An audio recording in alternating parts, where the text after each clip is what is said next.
But how do you get people to move more towards that when the society that you and I live in is actually telling them, you will go to school, you will grow up, you will get a job at Amazon. Mm-hmm. Like, what the fuck? You'll be like everyone else. You'll be like everyone else. Sheep, sheep, sheep, sheep. No. Humans don't want to do that, man. And for some people, that does work, bro. You know, I mean, for some it does. Yeah, but are they happy that way? That's what I wonder. Probably not 100%.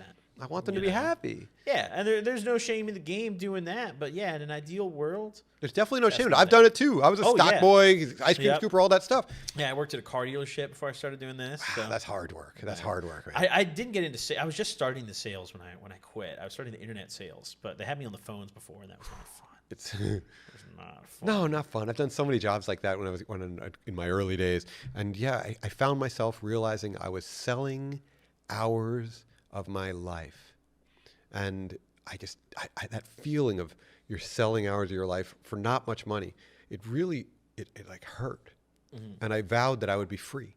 Like my goal when I opened my first store was not to be successful. It wasn't like I'm going to make a bunch of money, and no, it was like I'm going to be free.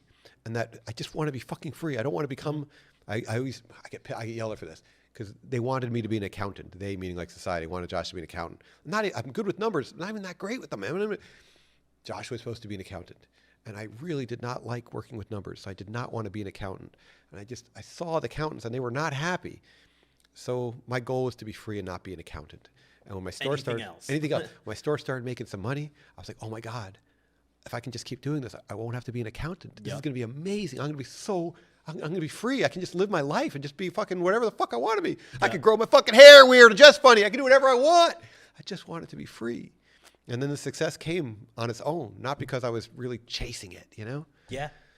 I think that's a very important thing for people to hear, because there's going to be a lot of people that watch this and they're going to want to ask, like, well, Josh, how did you find success initially? Like, how do you even get out of the workforce like that? And for me, at least, I hold a personal belief where, like, I think if you really genuinely apply yourself to something, you can do it. Yeah, you know? I agree. Like, the people who are in the positions that, like, you're in, for example, you applied yourself for years and years and years, and you really wanted to be there, which is why you got there. Yeah, you know? I love it. I think, like, a lot of people look at maybe where you're at, or maybe also where I'm at, too, doing what I do, and they're like, oh, that's luck. But there is some luck involved. There is some luck involved. But it's not like we just woke up one day and it's like, oh, raw papers. Look. They're like, I just woke up and I'm like, oh, I got a podcast studio. You know, it's like it took years of like, damn, I'm gonna go for this. I'm gonna go balls to the wall, you know? And that's something that all you guys watching out there, especially the younger folk that are in my audience, go for it, man. You know, for real. That's an important way to live your life. And like when you're young, you only really get a certain time frame where there's low risk to do that.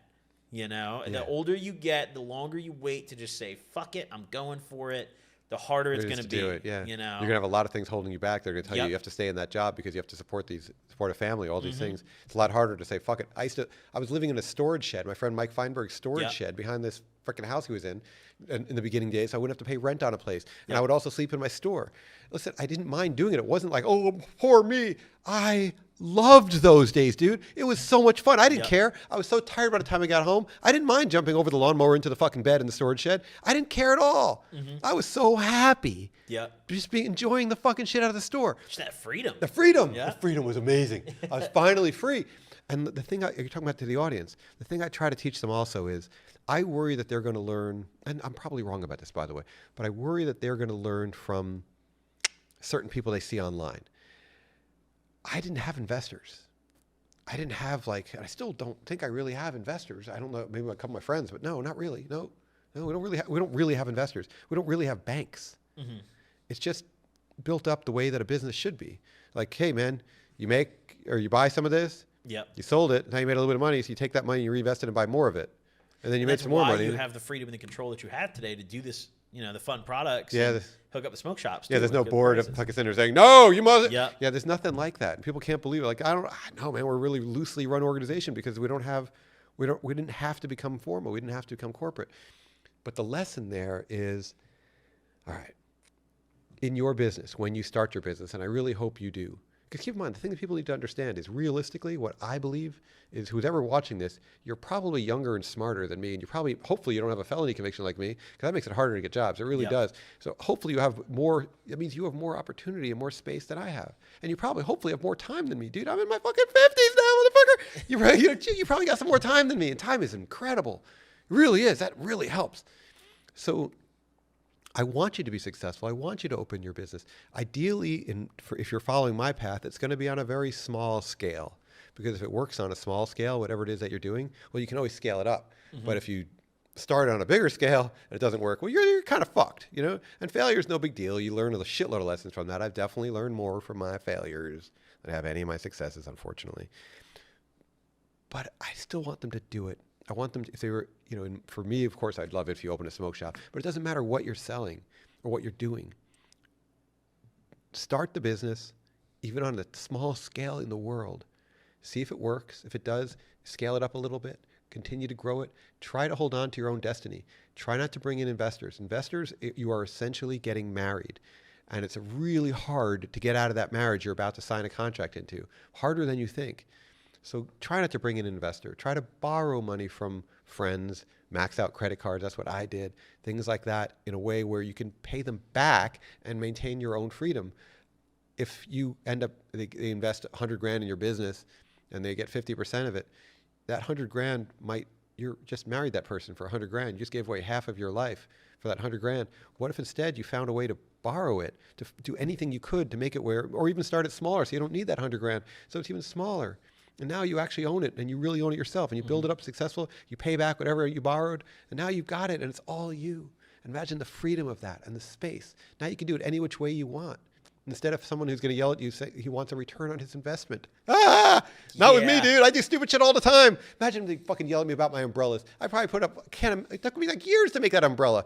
No corporate board in the world is going to let Josh make an umbrella.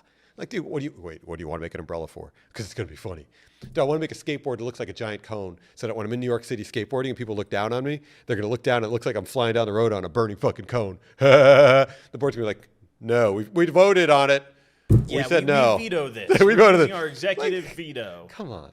We want you want freedom to just to experiment, to explore, to enjoy your business and set it up in a way that makes you happy. Yeah, because I think that also is what brings the most success too. When you naturally love what you're doing, that shines through. Yeah. You know, like everyone's going to see that, and that's going to make your product better. I hope so. You know? 100%. I hope so too. You know, with my content, I sure fucking hope so. Yeah, your content is fucking awesome. Thanks. I appreciate that. That's a great compliment. Your papers are awesome. Oh man. Well, that's the end of the questions that we got from fans. Oh, good. And that's the end of everything I've got written for today. Okay, so let's go through some stuff that I'd love to cover. Yes, please. It's not much stuff, but it's stuff like this because again, we have a chance here to inject into the public consciousness. Inject it. All right, so if you're watching this and you went through so far that you actually made it here to the end where we're still talking, I just want to share with you how important I truly believe it is for you to become successful. Why? Because the odds are, if you're watching him, that you're probably a good person. You're probably a stoner. You're probably more like us. You know what I mean? We're some good people. And there aren't enough of us. There's more of that dude in the suit. You know that guy? There's a lot of him. There's a lot of those dudes who, who are just not my friends. If you can just find some way to become successful in this industry or any industry, but preferably this one, because then we can have some more friends. If you can just build yourself up and just use some of these crazy shit that I've learned over the years, anything you picked up from this podcast or any other podcast, to elevate yourself with knowledge and understanding. If you're literally standing on the shoulders of giants, you're on top of us. You've got all this knowledge and now you use it to build your business up and create something new and novel and uplift humanity with it. That is a beautiful fucking thing, not just for you, but for all of us. So I always try to encourage you to become an entrepreneur, to not sell hours of your life in a way that you are unhappy with. Sell them to yourself.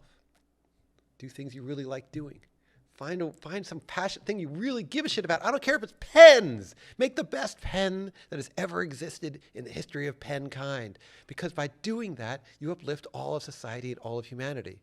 And I really am, we're so lucky to have people like you that do these podcasts. Thank you, bro. I really appreciate and that. your audience. Think about what your audience is like. These are some good fucking people. There's some cool you know people what I mean? out there watching this. Right I now, know. for sure. There's some real cool motherfuckers. And I just want them to live a life of freedom that actually Chase your helps dreams, humanity. baby. Chase your dreams. Yeah, I love that message. That's really that's important for a lot of people to hear, because for me too, I think a lot about what would I be doing right now if I didn't take that risk when I was younger and go for this, When I was younger, I was working at the car dealership and I quit my job. I was making $300 a month off YouTube and I was making no money.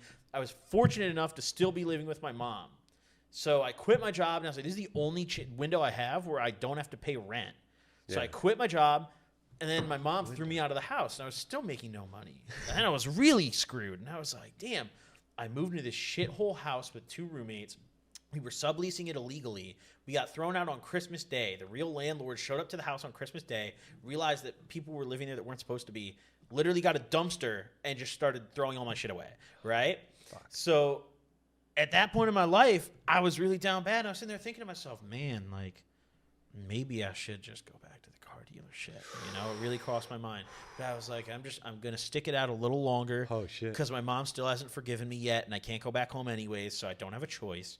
And I'm eternally grateful that I stuck it out, because it sucked at first really bad, but the freedom that I have now is irreplaceable, you know? And it's something that, I get asked all the time, and we talked about this earlier. I get asked all the time. It's like, Goblin, how did you get your podcast to this point? You probably get asked, Josh, how'd you get Raw to this point? And, we just we believed and we all in it, Yeah. You all in Raw, I all in the content, And everyone out there watching can do the same thing with whatever they want to do, You just have to decide when the time is right and really commit to that, There's not you don't have to be born with a certain thing. You don't have to have a certain amount of money necessarily. You just have to fucking go for it, And that's the beauty of the modern world, and America. You can just go do that shit. So that's a great message, bro. That's a great message you just shared with your audience, man. That's fucking beautiful, and because you're trying to inspire them to do it, to become free. I want to see everyone win, because I see it sucks for me too, being in the position I'm in. I see a lot of my friends from back home who I grew up with, who are in these jobs that fucking suck. And it's I just want to bring all my homies out here and have them behind the camera, helping me and on the team and shit. And it's fuck, they can't do that though. They can't just come out here. They have obligations now. So it ties into what we were saying earlier, where go for it whenever you can. For a lot of my homies, they're locked in now, dude. And they tell me all the time. I've had friends who I've grown up with for years. They've come to me and they're like, damn, dude, I really straight up, I'm jealous of what you're doing, And I say to them, I'm like, I'm not lucky. I went for it, and you can still do that. It's just going to be harder now that you waited a little bit, It's never too late. It's not too late. Just fucking go for it. You have to do it. You have to get, what I grew up with was messages on the subway that for Lotto, which said you had to be in it to win it. And that was the same thing you're saying. Yes. That was planted in little baby Josh's fucking head. You have to be in it to win it. You have to take the chance. You got to do it. They call it burning the ships. Do you know about that? No. When the ancients would land at a new place to go conquer it, which was awful, fucking awful. But one of the things they would always do before a battle, whenever they would land somewhere, is they would literally burn their ships that they came on. And that way the soldiers and everyone knew there was no way back. There was no escape. They couldn't run back to the boats and sail home. You had to fight for your life now. And if you won, you conquer. You could build a new ship, take a year, and sail back. But you were done. You burned your ship. There's no path but forward. There's nowhere else to go. One direction, pal. That's crazy. Yeah. God, imagine being that soldier who just jumped off the ship. And they burned the fucking ship. Yeah. You're just the frontline guy. You're fuck.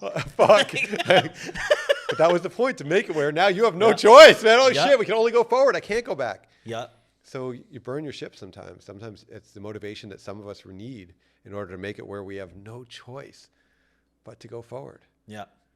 Yeah, I think there's also, in a weird way, the world kind of manifests things for people that deserve it, at least in my opinion. I think people who truly want something and work hard towards it and apply themselves, it'll work out. Yeah. I have a hard time thinking of people who dedicated years and years to a craft that they were really passionate about who didn't find success in it. You know, one way or another, you will. Usually. Usually. It's the gambling thing. I think some kind of Vegas thing. If you roll the dice enough, eventually you hit a 7. Yep. It's Yep. you just have if you're there long enough, eventually luck and circumstance eventually they have to come together. The dice have to show it. Eventually, the odds say you're gonna hit the 7. Yep. Or an 11, whatever it is you're going to go for. It's just a matter of being in it long enough for that to happen. Yep. Yeah. For me, I mean, dude, I started doing this like probably 13 years ago now. Yeah. Turning 26 soon. So yeah, I was like 12 or 13. Yeah. Takes a long time, bro. Takes a long fucking time, dude. And you're just at the beginning. Yep. Just starting. Imagine how fucking far you're going to go. There's a lot I've got left. There's a lot you've got left. There's a lot all you guys watching have got left. We got a long way to go, motherfuckers. We do. But for me, I'm further along in the journey. Yes. So I can only keep doing this for so long. So I'm always looking for people to come up behind me and continue it on. You know what I mean? Yeah. You get past a certain hump, but suddenly you look at it a little differently where it's like, okay, now you start looking at legacy more now. Where it's like, oh shit, I got to make sure that I really teach, that I propagate the knowledge that it goes on when Josh is gone, which is inevitable. I wish it wasn't, man, but it is. And I recognize it. So I love being able to have the opportunity to talk with you, because in doing this that we just did, it allows me a chance to propagate it, push it forward. Hell yeah. And hopefully whole new wave of badass motherfucking stoners come up behind me yeah. and carry the lifestyle and the fucking awesomeness forward for another generation. Because I truly believe that stoners are the future. We are the ones who can save the world. Sure, there might not be the stoner culture when it's not legal, when it's now legal. People might not be all, you're not hiding in the corner smoking. But just the fact that there still will be people really enjoying the plant, that means we're opening our minds. That means we're connecting more, we're becoming more empathetic, and the world becomes inevitably a better motherfucking place. Yep. We just need a few more joints. Yep, a lot That's more what joints. Yeah. A lot more joints, ladies and gentlemen.